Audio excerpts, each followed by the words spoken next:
Suffering silence! Hey, Mean Matt here. So, WrestleMania 23, and, yeah, you know, it's pretty interesting when you look at it back then and you find out that some of the matches were fine, some of them weren't. WrestleMania 23 is a bit of both. There's a lot of interesting matches, like the Undertaker versus Batista. And then there's real shit matches that you understand why you don't like certain wrestlers. Anyways, let's get to it.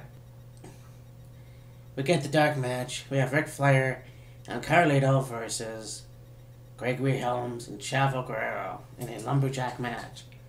So this is kind of interesting because I don't ever remember Flair and Carlito teaming together, but that's just how it is. Yeah, I don't remember that. So, anyways, they beat Gregory, Helms, and Chavo. And, yeah.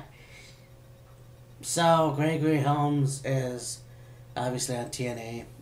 And it's kind of a funny thing because you saw the, Matt Hardy. Oh, I can't remember what that was called.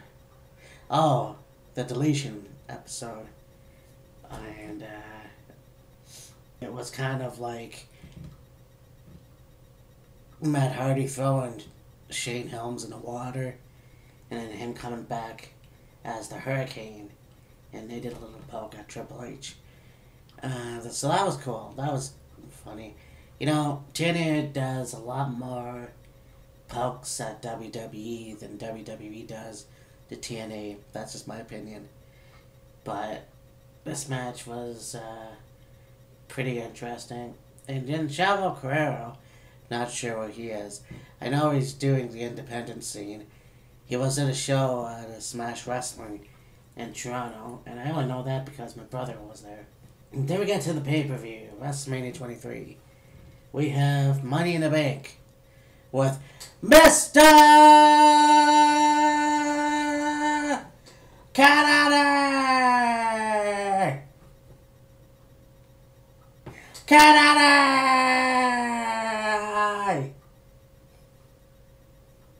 I had to do that.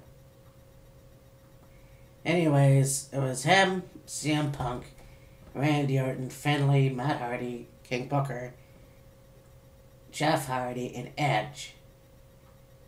And, that was interesting because he won. Ken Kennedy, or Ken Anderson, however you want it, won the Penny in the Bank. And when it came time for him to go into the Elimination Chamber, he comes out, and here's blindside him, Edge. So not only was this a waste of time, but Edge, who was in the Money in the Bank, should have just won the Eliminator match anyways. But then we get the Great Khali versus Kane. You know, Great Khali is, has done New Japan. I think he's done a lot of other things before he was in WWE. Obviously, he was in The Longest Yard of the remake, which had a lot of wrestlers in it. There's a theory that he killed a guy. I'm not too sure about that. But, yeah, anyways. So, he took on Kane. And, of course, Kane is one of the biggest has-beens. I mean, think about it. He only had one world title reign a few years ago, and then that's it. Like, he goes, you know, from being Kane, Corporate Kane, to Demon Kane, and it doesn't make any fucking sense. Although, it's back to the Demon Kane. It's just a watered down version of Kane. You know, through the years, I mean, when he first came out, it was cool because it was an interesting person, an interesting character for him. But now it just seems like he's a former shell of himself. Anyways, we got the best of 7, I think that's what it was called, for the United States Championship. Chris Benoit versus MVP. And yeah, I believe I said earlier that I remember this one. And this was on SmackDown twice, and then of course, I think Chris Benoit won both. Chris Benoit won both of them, and then in this one, Chris Benoit won this match. And you know, when you don't think of what he did a few months later, then you have to understand that he was not only a good wrestler, a great wrestler, or whatever, but he also had some type of humor. He always had that, well, I'm just going to show you what I did, pinning MVP in less than 3 seconds, or whatever it was. In one of the statements, he made himself a cup of coffee. Now I drink my coffee black, so obviously it wouldn't take that long for me to... Whatever, I'm getting off topic. But yeah, Chris Benoit, the United States champion, and you know what I just realized now is that this WrestleMania 23 is 10 years old. Isn't that interesting?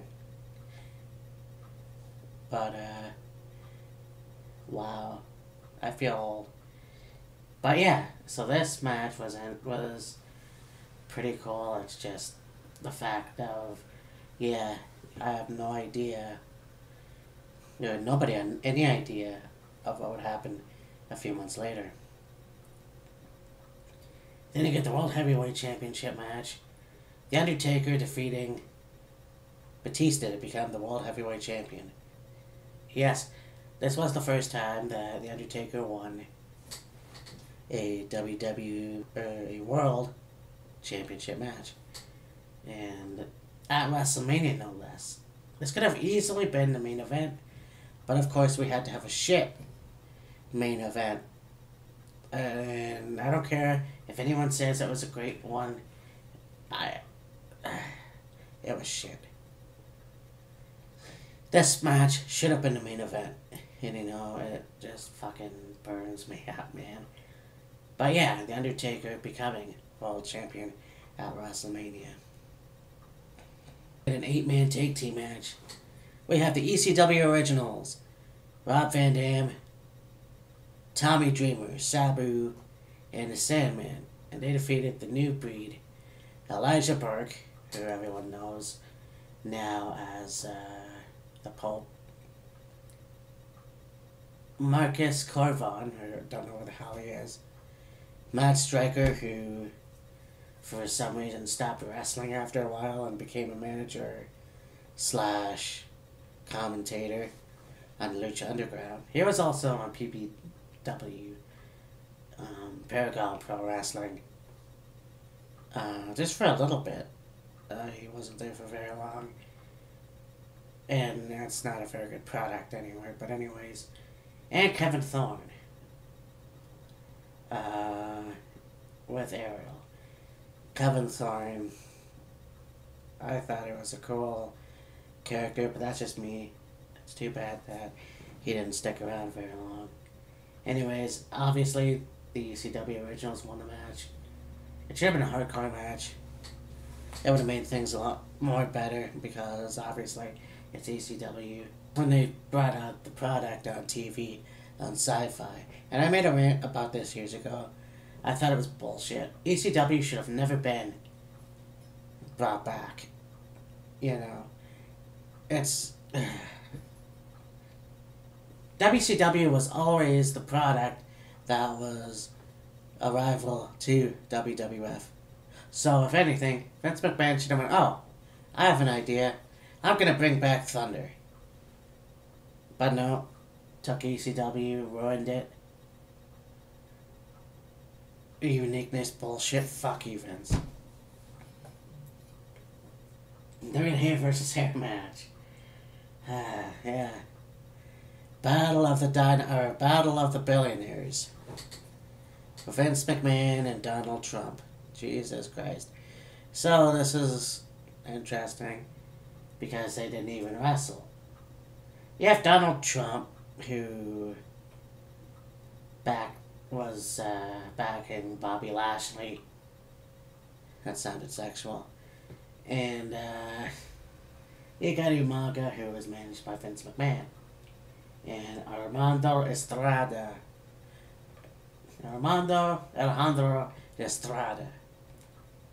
And a special guest referee, Stone Cold Steve Austin. Now, this was apparently on the 50th anniversary of WWE. Okay. You know, I stated earlier in my review that I do not in any way support Donald Trump as president. But I'm Canadian, so why should I care? But anyways, Bobby Lashley won, hence having Vince McMahon's head shaved. And then, of course, doing the a la Kurt Angle thing for the next few weeks, having the fedora hat on his head. He eventually grew his hair out anyways. And a few years later, and brought back the McMahon hairstyle that he supported for years. But this match was interesting. Bobby Lashley, of course, went to TNA, and Umaga died. So, interesting match. And, of course, Stone Cold Steve Austin taking the Simone Spike twice. And then we get the Lumberjill match for the Women's Championship. I think this, it still was there for a while. Melina, who defeated Ashley. Melina was the champion. Of course, she supported Eminem, Mercury, and the twat, what's his name? Morrison. Well, actually, it's, no, that was Nitro at the time. Anyways, Melina won. And, yeah. Apparently she was spotted here a few months ago. It was interesting. Then we get the WWE Championship match. John Cena versus Shawn Michaels. And, when I talked about WrestleMania 21 and having Eddie Guerrero versus Rey Mysterio, and it didn't make any sense because they were the SmackDown Tag Team Champions.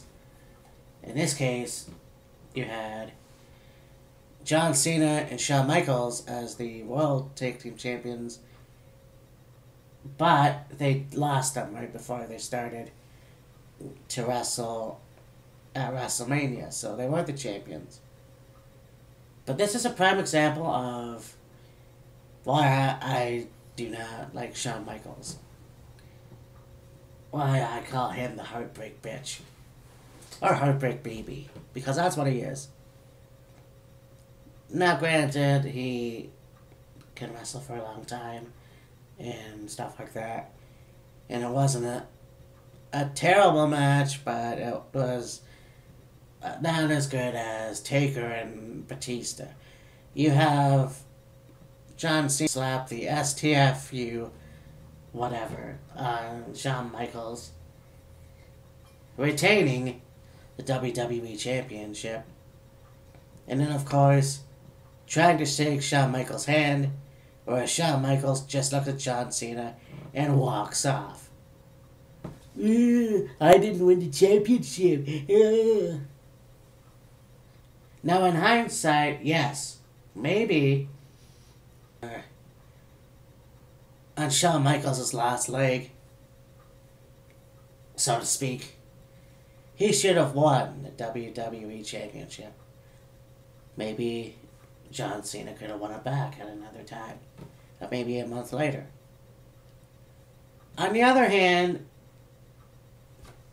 Shawn Michaels has biggest fucking ego in the WWE.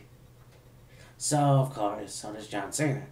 But, the fact of the matter is, John Cena's healthier. John Cena could carry the belt a lot more better, if that makes any sense. Not grammar, but anyways. So John Cena won. And that pisses Shawn Michaels off. Well, too bad. Shawn Michaels, unfortunately, only won the title twice, but that was in the 90s, and unfortunately never got the WWE Championship again. He got the World Championship, but that's it. So, John Cena won. This was a good pay-per-view. It wasn't a terrible pay-per-view. It certainly wasn't the best pay-per-view. It was just a good pay-per-view. I think that despite what I think about Vince McMahon and Donald Trump, it was a pretty good match. And there was a lot of cool things that happened there. But other than that, you also got Undertaker versus Batista. That was a really cool match. The ladder match was cool. You had that best of 7 series with Benoit and MVP. That was cool. It was a good show, but it wasn't great by any means, but it was still a good show. Nothing terrible about it. And, yeah. Anyways, that's it for me. Talk to you tomorrow, right?